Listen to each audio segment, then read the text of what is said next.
You know that feeling, right? You're in a high-stakes meeting, someone's saying all the right things, but something just feels off. That's because we're all constantly sending messages, even when we're not saying a single word. Our bodies, well, they have their own language. And in the world of executive leadership, it's often the most powerful one in the room. So let me ask you something directly. Think about your last presentation or that big negotiation. Could your body language have actually been undermining your message? Is it possible you're losing credibility before you even finish your first sentence? It's a really critical question because your presence speaks volumes. Okay, so let's dive into what this is. We call it the credibility gap.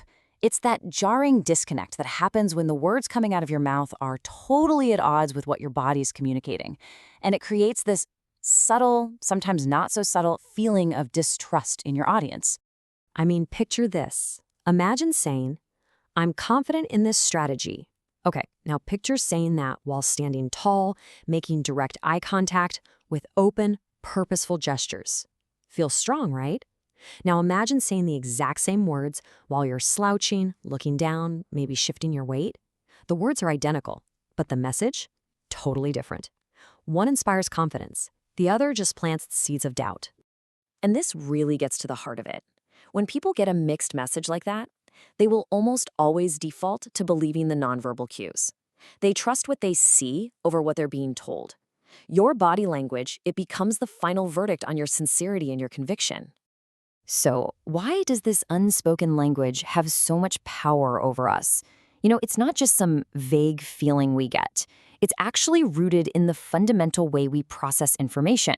Let's break down exactly why your physical presence can literally make or break your professional impact. First off, let's be clear on what we're talking about. Body language isn't just one thing. It's a whole collection of signals, right? It's your posture, how you hold yourself.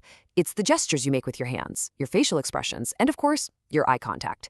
It's the entire physical side of how we communicate. Now, this is where it gets really interesting. You've probably seen charts like this before. And while the exact percentages are sometimes debated in academic circles, the core principle is absolutely solid. A massive chunk of how our message lands comes from nonverbal signals.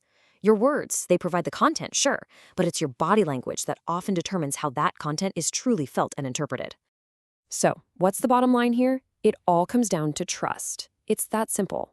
When your body language is confident and consistent with your words, you build this incredible foundation of trust and rapport.